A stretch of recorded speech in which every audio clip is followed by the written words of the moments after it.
Salam alaikum, ihr Lieben. Willkommen auf meinem Kanal zu diesem neuen Gesundheitsvideo von mir. Heute möchte ich euch zeigen, wie man ein gesundes, natürliches Antibiotikum selber herstellen kann, welches keine schädlichen Nebenwirkungen hat, wie das herkömmliche Antibiotika so an sich haben, die von den Ärzten, also von der Schulmedizin, verordnet werden. Dieses natürliche Antibiotikum ist für die Gesundheit sogar äußerst zuträglich, denn es bekämpft nicht nur Infektionen, sondern wirkt auch präventiv. So kann es verhindern, dass man überhaupt erst krank wird. Und diese Rezeptur aus einer speziellen Mischung antibiotisch wirkender Lebensmittel erzeugt eines der machtvollsten aller natürlichen Antibiotika. Subhanallah. Und zwar bekämpft es nicht nur viele verschiedene Bakterienarten, es wirkt auch gegen Viren, Parasiten und Pilze und verbessert im ganzen Körper die Blutzirkulation und den Lymphfluss. Selbst gegen Candida ist die Mischung ein hervorragendes Therapeutikum. Das Geheimnis sind nicht unbedingt die einzelnen Zutaten, sondern deren Kombination. Erst im Zusammenspiel zeigen sich die extrem wirksamen Eigenschaften gegen unzählige Krankheitserreger.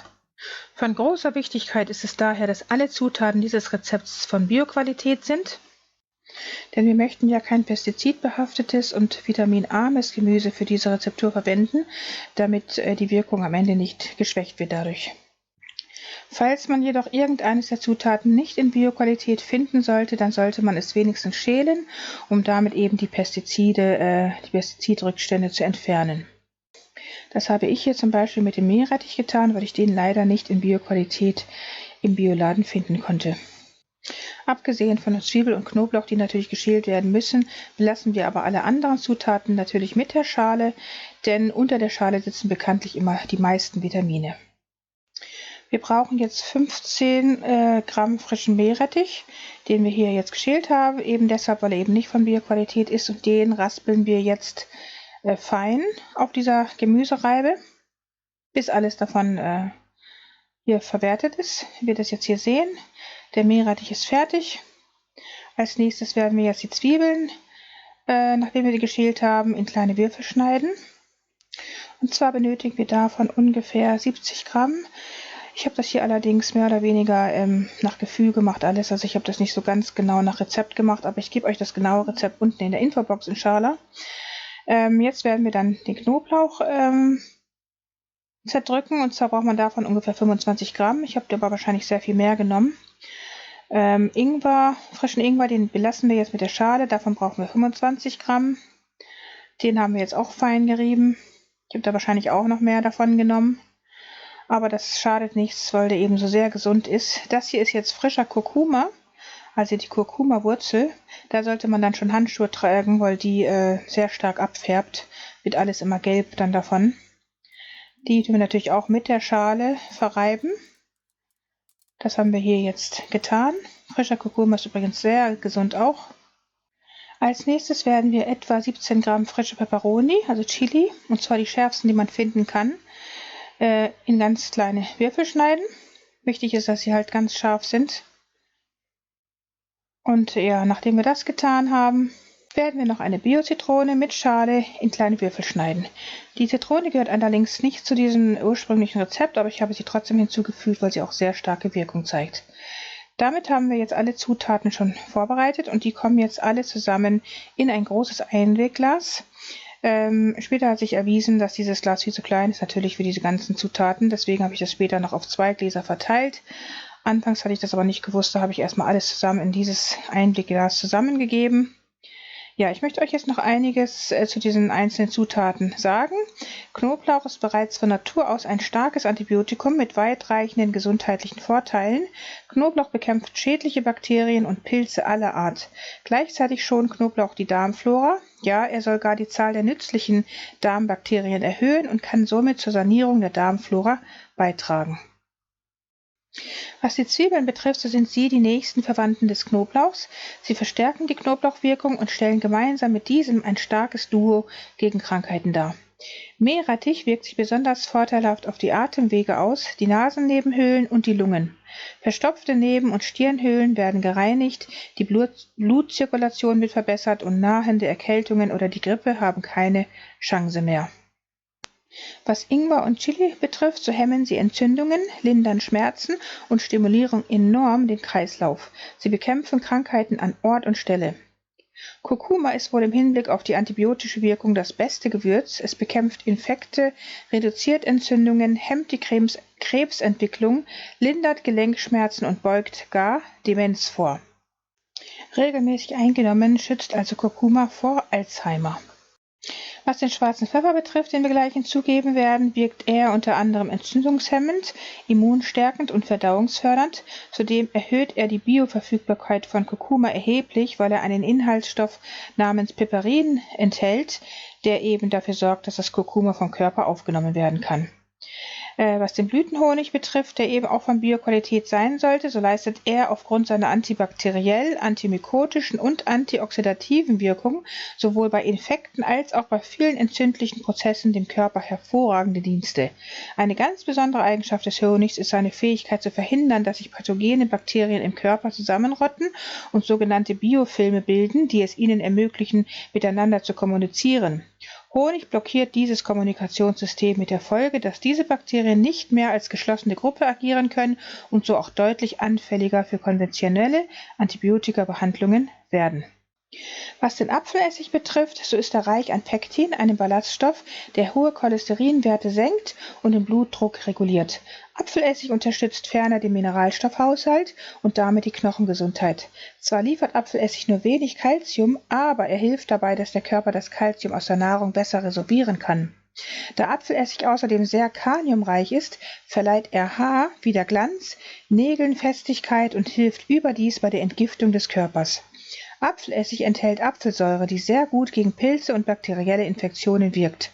Auch Harnsäurekristalle werden von der Apfelsäure rund um die Gelenke herum aufgelöst, was zu einer Linderung von Gelenkschmerzen führt. Zum Apfelessig-Honiggetränk hatte ich euch übrigens ja schon mal ein Video gedreht. Das verlinke ich euch unten nochmal in der Infobox, damit ihr dadurch nochmal sehen könnt, wie gesund überhaupt der Apfelessig ist. Wie ihr seht, habe ich den Inhalt des einen Glases jetzt auf 2 Gläser verteilt und nochmal mit etwas mehr Apfelessig aufgefüllt, denn es muss schon genug Apfelessig dabei sein. Und zwar brauchen wir für das klassische Rezept 700 Milliliter Apfelessig. Ich habe das Ganze hier zwar nach mehr oder weniger nach Gefühl gemacht, aber ungefähr sind es schon 700 Milliliter Apfelessig, die jetzt darin enthalten sind. Der Apfelessig sollte natürlich von Bioqualität sein und naturtrüb, denn nur dieser Apfelessig enthält all die Wirkstoffe, die ich vorher genannt hatte. Wichtig ist jetzt hier, dass man diese 2 Gläser 2 Wochen lang im Kühlschrank stehen lässt und täglich einmal kräftig durchschüttelt. Und dazu wäre es natürlich gut, wenn man einfach so das Datum irgendwo dran schreibt, damit man sich nicht verrechnet und genau nach 2 Wochen dann das Ganze absiebt. Das wird nämlich dann durchgesiebt durch ein Tuch und dann werden wir nur den Essig verwenden, der dann die ganzen Inhaltsstoffe in sich aufgesogen hat. Deshalb ist es eben auch wichtig, dass wir wirklich jeden Tag kräftig einmal das Ganze durchschütteln, damit sich wirklich alle Zutaten mit dem Apfelessig gut verbinden. Nach 2 Wochen dann werden wir das Ganze aus dem Kühlschrank rausholen und jetzt durch ein Tuch absieben. Das Ganze kommt jetzt hier in dieses Sieb und dieses Tuch und wird dann richtig gründlich ausgedrückt, damit wirklich nichts davon verloren geht, damit wir wirklich die ganze Flüssigkeit daraus erhalten werden. Und das machen wir natürlich dann mit beiden Gläsern nacheinander.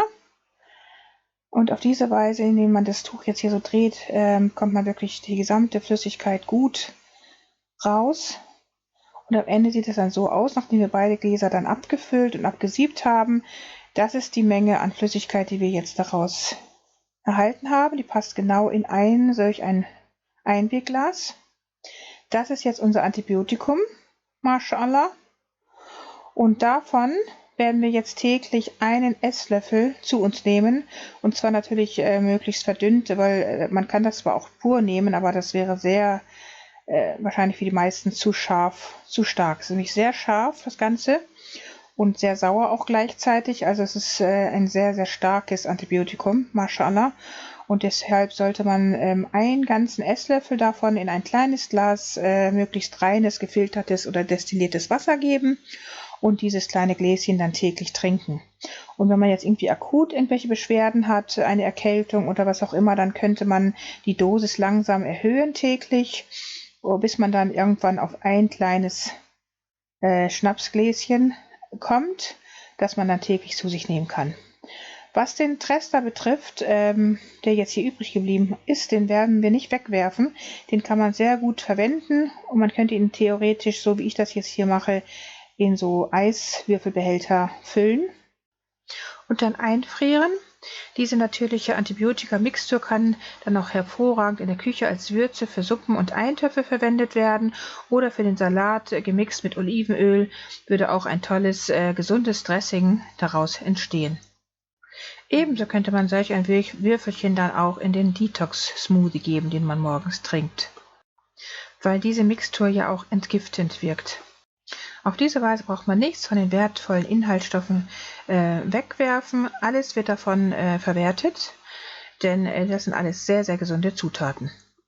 Hier seht ihr jetzt noch, wie ich dieses Antibiotikumgetränk zubereite. Ich gebe jetzt etwas von meinem destillierten Wasser in ein kleines Gläschen und füge dazu genau 1 Esslöffel von diesem natürlichen, gesunden Antibiotikum hinzu und vermische das auf diese Weise. Auf diese Weise wird das eben verdünnt, damit man es überhaupt trinken kann, weil es sonst sehr scharf und sauer ist. Aber auch so ist es schon sehr scharf und sauer. Ja, täglich ein Gläschen davon präventiv einnehmen, verhindert eben Krankheiten inshallah. Aber wenn man jetzt akute Beschwerden hat, könnte man auch mehrere solche Gläschen am Tag trinken. Damit hoffe ich, dass ich euch auch diesmal wieder für eure Gesundheit von Nutzen war und ihr mit diesem gesunden, natürlichen Antibiotikum viele Krankheiten inshallah verhindern oder auch kurieren werdet. Dann wünsche ich euch gute Gesundheit und dann sehen wir uns inshallah wieder das nächste Mal. Liebste Grüße.